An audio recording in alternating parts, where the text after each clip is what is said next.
tries to play date to you. Assalamualaikum warahmatullahi wabarakatuh. Saya dari kelompok 11 ingin mempresentasikan hasil kerja kami yang berjudul Akuntansi Ijarah dan IMBT. Pengertian ijarah adalah pemindahan hak guna suatu barang dengan pembayaran biaya sewa tanpa diikuti pemindahan kepemilikan atas barang tersebut. Singkat kata, ijarah berarti menyewa sesuatu tanpa maksud memilikinya. Berikutnya yaitu rukun akuntansi ijarah. Rukun akuntansi ijarah terdiri dari 4, yaitu mukjir, mustajir, sikhat, barang yang disewakan, imbalan atau upah. Mukjir adalah orang yang menyewakan atau orang yang memberi upah. Sedangkan mustajir adalah orang yang menyewakan sesuatu atau yang menerima upah. Sikhat adalah ijab kabul antara mukjir dan mustajir. Barang yang disewakan dalam arti al-ma'qud alaihi. Terus yang terakhir, imbalan atau upah adalah uang dan sebagaimana yang dibayarkan sebagai pembalas jasa atau sebagai pembalas tenaga yang sudah dikeluarkan oleh yang mengerjakan sesuatu. Syarat akuntansi ijarah ada 4, yaitu 2 orang yang berakad, 2 belah pihak sama-sama rela, sikhat ijarah, dan yang terakhir ujrah atau upah. Selanjutnya akan dijelaskan oleh Nurjana. Standar akuntansi keuangan tentang akuntansi ijarah terbagi 2. Yang pertama akuntansi pemilik dan kedua akuntansi penyewa. Dalam akuntansi pemilik terdapat biaya perolehan. Objek ijarah diakui peran pada konsumsi yang diharapkan dari manfaat ekonomi di masa depan dari objek ijarah. Umur ekonomis dapat berbeda dengan umur teknis. Yang ketiga, pendapatan dan beban. Pendapatan dan beban dari sudut pandang pemilik aset antara lain, pendapatan sewa selama masa akad diakui pada saat manfaat atau aset telah diserahkan kepada penyewa. Piutang pendapatan sewa diukur sebesar nilai yang dapat direalisasikan pada akhir periode. Pengakuan biaya perbaikan objek ijarah. Dalam IMBT melalui penjualan secara bertahap, biaya perbaikan objek ijarah yang dimaksud ditanggung pemilik maupun penyewa sebanding dengan bagian kepemilikan masing-masing atas objek ijarah. Yang keempat, perpindahan kepemilikan. Dalam perpindahan kepemilikan objek ijarah dari pemilik kepada penyewa dalam IMBT dengan cara hibah, maka jumlah tercatat objek ijarah diakui sebagai beban. Penjualan sebelum berakhirnya masa sebesar sisa cicilan sewa atau jumlah yang disepakati. Yang keempat, penjualan objek ijarah secara bertahap, maka selisih antara harga jual dan jumlah tercatat sebagai objek ijarah yang telah dijual diakui sebagai keuntungan atau kerugian, sedangkan bagian atas aset telah diterima. Hutang sewa diukur sebesar jumlah yang harus dibayar atas manfaat yang telah diterima. Yang kedua, terdapat perpindahan kepemilikan. Yang ketiga, jual dan ijarah. Transaksi jual dan ijarah harus merupakan transaksi yang terpisah dan tidak saling bergantung, sehingga harga jual harus dilakukan pada nilai wajar. Yang keempat, ijarah lanjut. Jika suatu entitas menyewakan lebih lanjut kepada pihak lain atas aset yang sebelumnya disewa dari pemilik, maka entitas tersebut menerapkan perlakuan akuntansi pemilik dan akuntansi penyewa dalam PSAK ini. Yang kelima, penyajian. Pendapatan ijarah disajikan secara neto setelah dikurangi beban-beban yang terkait, misalnya beban penyusutan, beban pemeliharaan, dan perbaikan. Yang keenam, pengungkapan. Pemilik mengungkapkan dalam laporan keuangan terkait transaksi ijarah dan IMBT, tetapi tidak terbatas pada A. Penjelasan umum isi akad yang signifikan yang meliputi tetapi tidak terbatas pada keberadaan wa'ad, pengalihan kepemilikan, dan mekanisme yang digunakan. Yang B. Pembatasan, misalnya ijarah lanjut. Yang C. Bangunan yang digunakan. Nilai perolehan dan akumulasi penyusutan untuk setiap kelompok aset ijarah, keberadaan transaksi jual dan ijarah. Penyewa mengungkapkan dalam laporan keuangan terkait transaksi ijarah dan IMBT, tetapi tidak terbatas. Bentuk ijarah.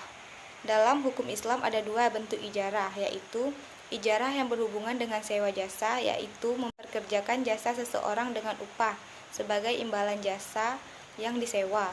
Yang kedua, ijarah yang berhubungan dengan sewa aset atau properti, yaitu memindahkan hak untuk memakai dari aset dan properti kepada orang lain.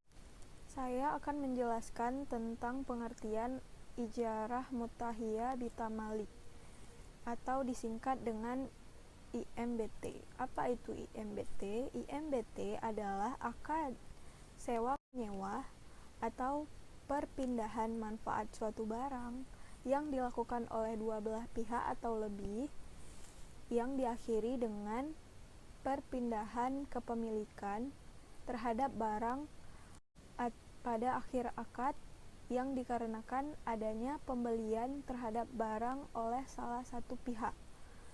Akad ini juga merupakan gabungan antara akad sewa-menyewa dengan akad jual-beli. Landasan hukum ijarah IMBT adalah Al-Quran Surat Al-Baqarah ayat 233, yaitu Bismillahirrahmanirrahim. Aradtum an tashtardiu auladakum fala junaha alaikum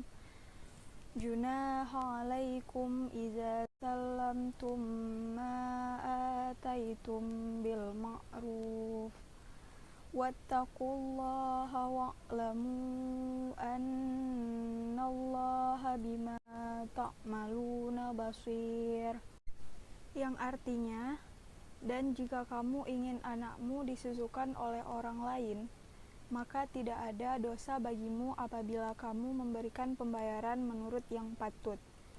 Bertakwalah kamu kepada Allah, dan ketahuilah bahwa Allah Maha melihat apa yang kamu kerjakan.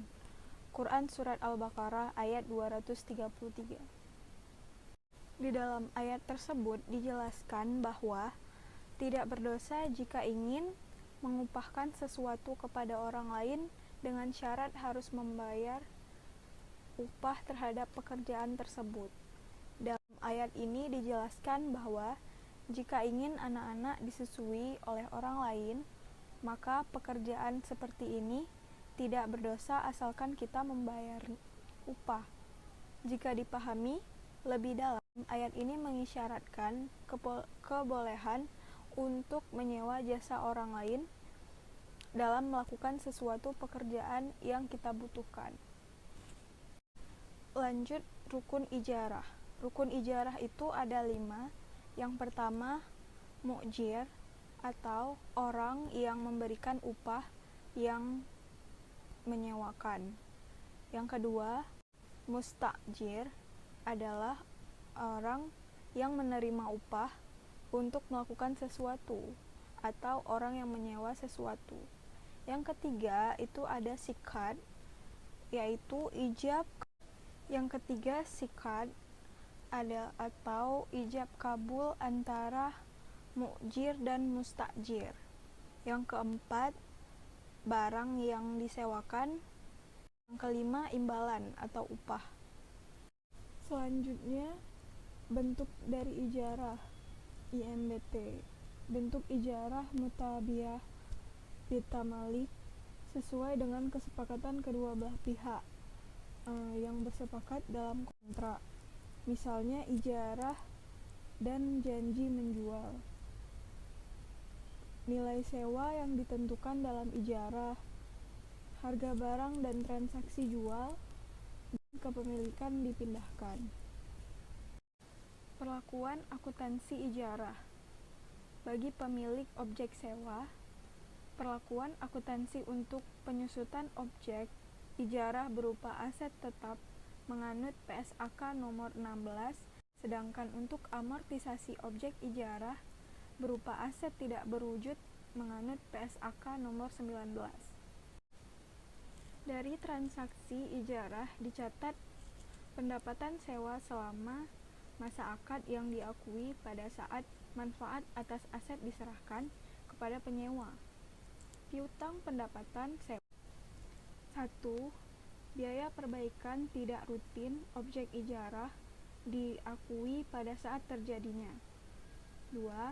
Jika penyewa melakukan perbaikan rutin objek ijarah dengan persetujuan kepemilikan masing-masing atas objek sewa. Bagi penyewa, penyewa objek ijarah mengakui bahwa beban sewa selama masa akad pada saat manfaat atas aset telah diterima. Hutang sewa diukur sebesar jumlah yang harus dibayar atas manfaat yang telah diterima. Biaya pemeliharaan objek ijarah yang disepakati dalam akad menjadi tanggungan penyewa diakui sebagai beban pada saat terjadinya. Sedangkan untuk biaya pemeliharaan objek ijarah dan ijarah mutahiyah bitamalik melalui penjualan objek ijarah secara bertahap, besarnya akan meningkat sejalan dengan peningkatan kepemilikan objek ijarah. Bakar Asyam, Ismail bin Aliyah, Hasan al-Basri, Al-Kashani, Nahrawani, dan Ibnu Kisan, mereka tidak memperbolehkan ijarah, membolehkan dengan imbalan tertentu.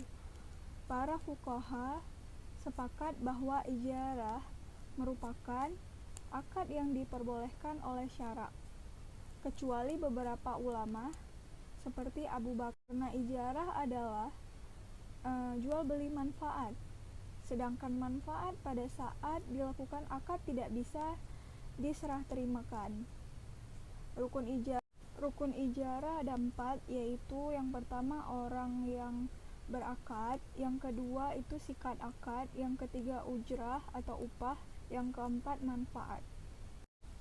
Terima kasih, sekian presentasi dari kelompok kami yang membahas tentang akuntansi ijarah dan IMBT.